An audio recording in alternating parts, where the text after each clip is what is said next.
la MRC de la Côte de Gaspé a annoncé la nomination de Philippe Bouchard-Aucoin au poste de chargé de projet en aménagement et changement climatique. Fort d'une formation en ingénierie physique et spécialisé en développement durable et environnement, M. Bouchard-Aucoin jouera un rôle clé dans l'élaboration du plan climat de la MRC et l'amélioration des conditions environnementales de la région. Son expérience en consultation et son engagement envers les besoins de la communauté sont mis en avant.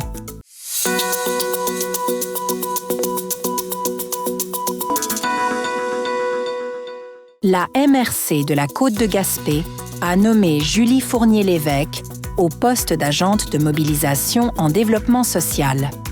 Forte d'une expérience de 15 ans dans le milieu culturel, notamment en gestion et en mobilisation citoyenne, elle a récemment dirigé Courant culturel Rocher-Percé. Titulaire de maîtrise en beaux-arts, elle a mené des projets pour soutenir l'art en Gaspésie et améliorer son accessibilité. Son engagement communautaire, notamment dans le milieu scolaire et au sein de l'association Mérule Québec, est souligné.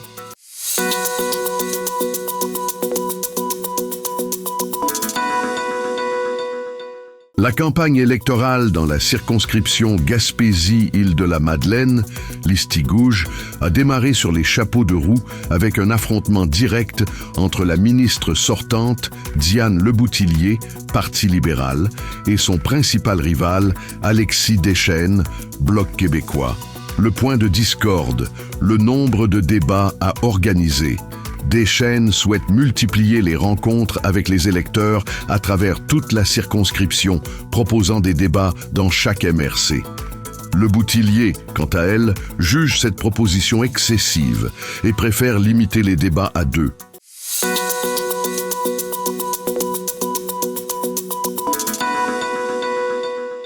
Le retour du train à Gaspé subit un nouveau retard, alors que la réhabilitation du tronçon ferroviaire entre Port-Daniel-Gascon et Gaspé est désormais classée en planification dans le plan québécois des infrastructures, au lieu de « en réalisation ». Ce changement s'explique par des écarts importants entre les coûts estimés et les soumissions reçues lors des appels d'offres. Le ministère des Transports envisage de fractionner ces appels d'offres pour réduire les coûts, mais la mise en service du train est reportée à 2027. Malgré ce retard, le gouvernement assure de sa volonté de mener le projet à terme et des travaux de réhabilitation se poursuivront cette année.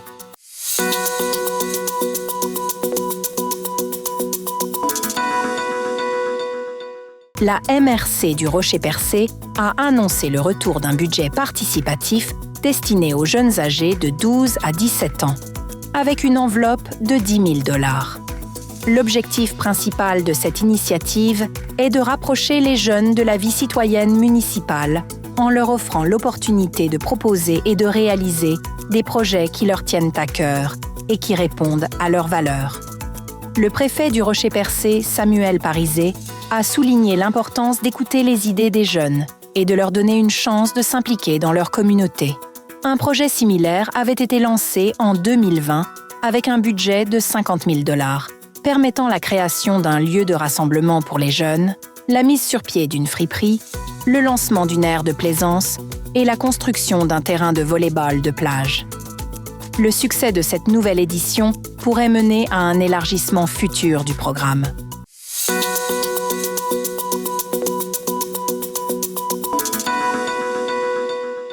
Les pêcheurs du sud de la Gaspésie sont en colère. Ils dénoncent l'attribution de nouveaux permis de pêche aux homards, y voyant une manœuvre cachée favorisant les Premières Nations. Ils critiquent le manque de transparence et leur exclusion des discussions. L'inquiétude grandit quant à la surexploitation de la ressource et à la concurrence déloyale. La ministre sortante est pointée du doigt. Les pêcheurs craignent pour l'avenir de leur activité.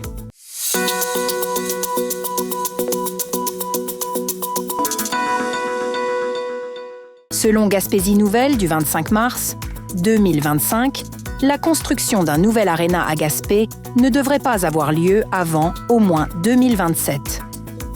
Cette nouvelle représente un délai pour ce projet attendu dans la principale ville de la MRC, de la côte de Gaspé. Le manque d'un nouvel aréna pourrait avoir des implications pour les activités sportives et récréatives de la communauté locale.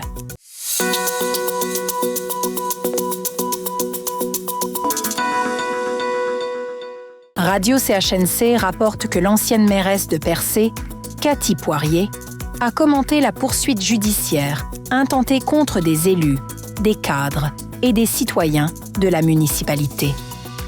Dans un message publié sur sa page Facebook, elle a évoqué son engagement envers la politique municipale depuis 2017 et son désir de servir le public et de contribuer au développement de sa communauté. Madame Poirier a reconnu les défis inhérents à la vie politique et l'acceptation de la critique, mais a souligné que certaines limites avaient été franchies en raison d'une campagne de diffamation dirigée contre elle. Son objectif est de rétablir sa réputation, et elle considère que ce combat dépasse sa situation personnelle pour inclure d'autres personnes souhaitant s'engager en politique municipale.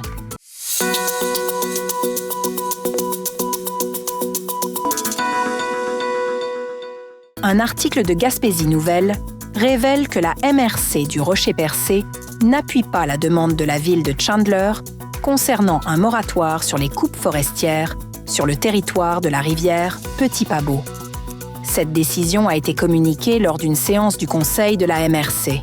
Le préfet Samuel Parizé a expliqué que la MRC devait tenir compte des impacts environnementaux, sociaux et économiques. Des discussions ont eu lieu avec divers acteurs locaux et il a été souligné que 56 emplois forestiers directs sont liés à ce territoire, générant des retombées économiques de 17 millions de dollars au cours des 5 dernières années. Bien qu'une bande riveraine de protection de 60 mètres soit en place, certains citoyens regrettent ce manque de soutien au moratoire, insistant sur l'importance de considérer l'utilisation du territoire pour les prochaines années et le potentiel du récréotourisme. Vous écoutez votre reflet d'ici. Revoyez tous nos reportages sur notre site Internet. Toute l'équipe de Michel et Terry Whittom vous attend à votre pharmacie Jean Coutu de Grande-Rivière. Pour des conseils professionnels, des produits de qualité, venez nous voir, ce sera un plaisir de vous servir. Des cosmétiques aux soins de beauté en passant par les soins de santé, c'est chez votre Jean Coutu de Grande-Rivière que vous trouverez satisfaction.